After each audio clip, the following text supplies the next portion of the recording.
A wildfire was eating a town faster than anyone could drive, and a nurse was trapped in his truck in the middle of it. Fire on every side, the cars around him catching one by one. He picked up his phone and recorded a goodbye to his wife and kids.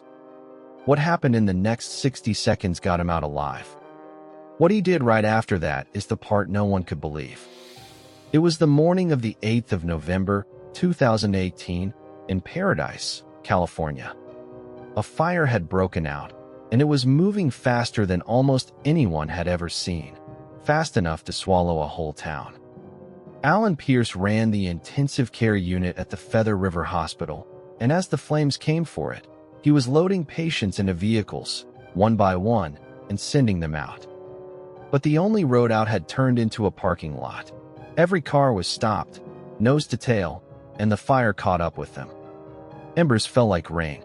The heat pressed in through the glass, and one by one, the cars around him began to burn. Pierce was sure he was going to die there. So he put on a song to steady his hands, lifted his phone, and recorded a message for his wife and his children. "Just in case this doesn't work out," he said, "I want you to know I really tried to make it out." And then, at the worst possible moment, a bulldozer came crashing out of the smoke. It shoved a burning car out of the way and opened a narrow gap, and Pierce put his foot down, drove his truck straight into the wall of fire, and came out the other side, alive. But he didn't drive towards safety. The moment he was clear of the flames, Allyn Pierce turned the truck around and drove back into the burning town, back to the hospital, for the people still waiting there.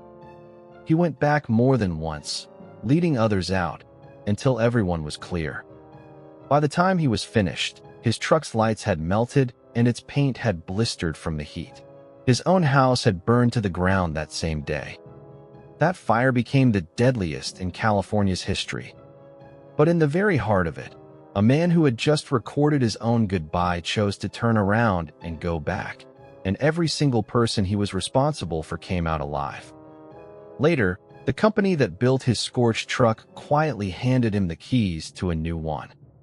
A small footnote to a man who drove back into the fire.